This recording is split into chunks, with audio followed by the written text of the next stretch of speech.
Hello மக்களே, எல்லாருக்கும் வணக்கம். இன்றைக்கி பார்த்தீங்கன்னா என்னோடய டே நம்ம குட்டி தோட்டத்தில் தாங்க ஸ்டார்ட் ஆனுச்சு. ஸோ இன்றைக்கி வந்து நிறையா இன்ட்ரெஸ்டிங்கான விஷயங்கள்லாம் இருக்குது. வாங்க நம்ம குட்டி தோட்டத்தில் என்ட்ரி கொடுத்துருவோம். இன்றைக்கி பார்த்தீங்கன்னா நம்ம தக்காளி பாத்தியில் தாங்க புல் நிறையா முளைச்சிருச்சுங்க. குறிப்பாக அந்த கோரை புல் ரொம்பவே முளைச்சிருச்சுங்க. அதை இன்றைக்கி எல்லாமே வெட்டி க்ளீன் பண்ணிவிட்டு மண் அணைச்சி தண்ணி காட்டலான்ட்டுங்க. தக்காளி செடி ஆடி அமாவாசைக்கு நாற்று வச்சேங்க.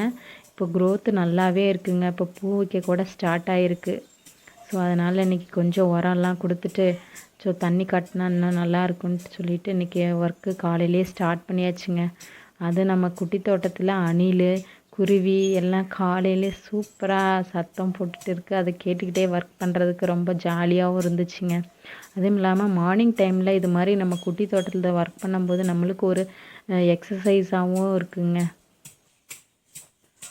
வெயில் வர்றதுக்கு முன்னாடி ஓரளவுக்கு எல்லா ஒர்க்கும் கம்ப்ளீட் பண்ணுங்க. இன்னும் நமக்கு நிறையா ஒர்க்கு பெண்டிங்கில் இருக்குங்க. இன்றைக்கி எல்லா ஒர்க்கும் முடிக்கணுங்க. அப்படியே பார்த்திங்கன்னா இன்றைக்கி ஒர்க்கு ஓரளவுக்கு கம்ப்ளீட் ஆயிடுச்சு. ஸோ நம்மளுக்கு எனர்ஜி லாஸ் ஆனதை பூஸ்டப் பண்ணலான்ட்டு ஒரு கொய்யாக்காய் பறித்து சாப்பிட்டாச்சுங்க. சாப்பிட்டுட்டு நெக்ஸ்ட்டு ஒர்க்கு ஸ்டார்ட் பண்ண கிளம்பியாச்சுங்க. இங்கே பார்த்திங்கன்னா இன்றைக்கி தேங்காய் ஆட்டை கொடுத்துடலான்ட்டுங்க. 1 வீக்காக தேங்காய் காஞ்சிட்டே இருக்குங்க. இன்றைக்கி எப்படின்னாச்சும் கம்பல்சரியாக செக்கில் ஆட்டை கொடுத்துடலான்ட்டுங்க. இது வீட்டு யூஸ்க்கு ஓரளவுக்கு போதுமானதுங்க. ஒரு 150 காய் பக்கமாக தாங்க போட்டோம். ஸோ அதனால் வந்து நம்மளுக்கு ஒரு 4 லிட்டர் 3 லிட்டர் பக்கமாக தாங்க கிடைக்கும். இது நம்ம யூஸுக்கு கரெக்டாக இருக்குங்க. நெக்ஸ்ட்டு பார்த்திங்கன்னா இன்றைக்கி வந்து நெய் தாங்க காய்ச்சணும். இது 2 மாதமாக நானும் பாலாடை எடுத்து ஃப்ரிட்ஜில் ஸ்டோர் பண்ணிகிட்டே வரேங்க. இன்றைக்கி எப்படின்னாச்சும் காய்ச்சிடணுங்க. நானும் இன்றைக்கி காய்ச்சலாம் நாளைக்கு காய்ச்சலான்னு நினச்சிட்டே இருக்கேங்க. ஏதாச்சும் ஒரு ஒர்க்கு வந்துகிட்டே இருக்குது. ஸோ இன்றைக்கி கம்பல்சரி காய்ச்சிடலான்ட்டுங்க. தேங்காய் எண்ணெய் ஆட்டுற போது இதையும் காய்ச்சி ஸ்டோர் பண்ணி வச்சிடலான்ட்டுங்க.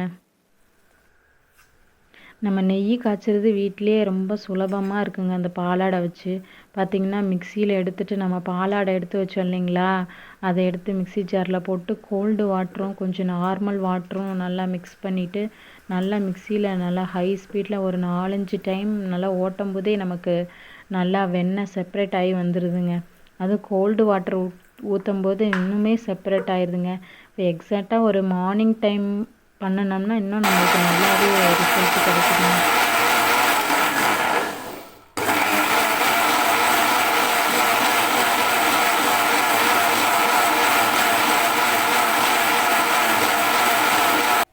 பார்த்திங்கன்னா 4-5 ஐஸ் க்யூப் போட்டுட்டு மறுபடியும் நல்லா ஒரு ஹை ஸ்பீடில் நல்லா மிக்ஸி நல்லா ஓட விட்டிங்கன்னா இன்னுமே நல்லா ஸ்மூத்தாக வெண்ணெய் நம்மளுக்கு செப்ரேட் ஆகி வந்துடுங்க. நம்மளுக்கு இன்னமும் ஈஸியாக இருக்கும். ஸோ அதை எடுத்து நம்ம காய்ச்சறதுக்கு ரொம்ப சுலபமாக இருக்குங்க.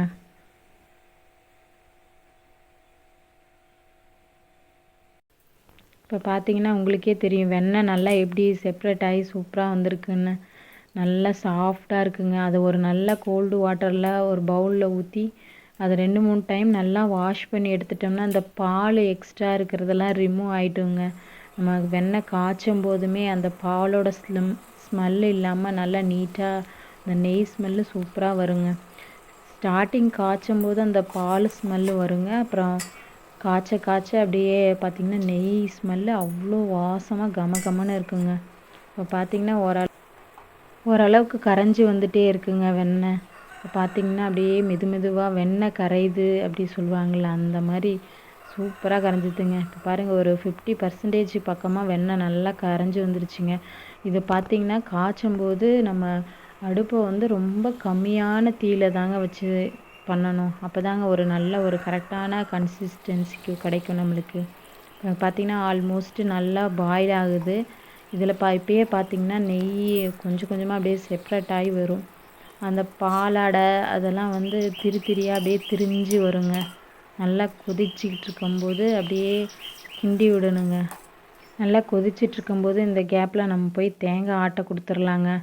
பார்த்திங்கன்னா தேங்காயும் நல்லா காஞ்சிருச்சுங்க. இன்றைக்கி நல்லா ஆட்டுற பதத்துக்கு வந்துருச்சுங்க. போய் செக்கில் கொடுத்து ஆட்டிட்டு வர சொல்லலான்ட்டு கொடுத்தாச்சுங்க. இன்றைக்கி கொடுத்து விட்டுட்டேன் நான்.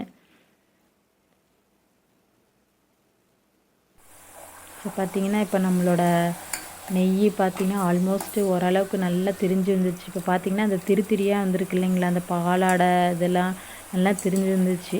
இது நல்லா இன்னும் கொஞ்சம் நல்லா ட்ரை ஆகிற வரையிலும் நம்ம இன்னும் கொஞ்சம் நேரம் காய்ச்சணுங்க. இப்பயே பார்த்திங்கன்னா வாசம் அவ்வளோ சூப்பராக வருதுங்க. இப்போ பார்த்திங்கன்னா நமக்கு நல்லா நெய் காய்ஞ்சி வந்துருச்சுங்க. வெண்ணெய் எல்லாம் ஃபுல்லாக உருகி அந்த பாலாடை திரியாக இருந்ததெல்லாம் எல்லாம் காய்ஞ்சி வந்துருச்சுங்க. இப்போ நம்ம ஒரு நல்ல ஒரு க்ளீனான பாத்திரத்தில், ஈரம் இல்லாத பாத்திரத்தில் வடிகட்டி வச்சிடலாங்க.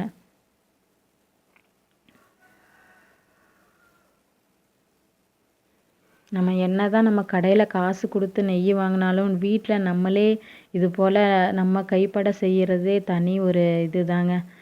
ரொம்ப ஒரு ஹாப்பி தாங்க. செய்யும்போதே ஹாப்பி தாங்க. அதுவும் இல்லாமல் அவ்வளோ வாசங்க. நம்ம கையால் செஞ்சு அவ்வளோ வாசமாக இருக்குங்க. இது எப்படியோ ஒரு 1/4 லிட்டருக்கு மேலேயே வருங்க. 1/4 லிட்டரா ஒரு 3/4 லிட்டரே வருங்க. எந்த ஒரு ப்ரிசர்வேட்டிவ் இல்லாமல் நம்ம வீட்டிலேயே நாம் செஞ்சு சாப்பிட்றது நம்ம ஹெல்த்துக்கு ரொம்ப நல்லதுங்க. அதுவும் ஆர்கானிக்காக நம்மளே செய்கிறது இன்னும் ரொம்ப நல்லதுங்க. ஸோ நம்ம தேங்காய் ஆட்டை கொடுத்தோம் இல்லைங்களா, தேங்காய் ஆட்டை கொடுத்து எண்ணெயும் வந்துருச்சு. எண்ணெயும் பார்த்திங்கன்னா அவ்வளோ வாசமாக இருக்குங்க. ஏலக்காய்லாம் போட்டிருப்பாங்க போல், நல்லா வாசமாக இருக்குது. ஸோ இந்த வீடியோவோட எண்டுக்கு வந்தாச்சு. இந்த வீடியோ உங்களுக்கு பிடிச்சிருக்குன்னு நினைக்கிறேன். இன்னும் நிறைய இன்ட்ரெஸ்டிங்கான வீடியோலாம் நம்ம சேனலில் காத்துட்ருக்கு. ஸோ மறக்காமல் கார்டன் மினி விளாக்குக்கு சப்போர்ட் பண்ணுங்கள்.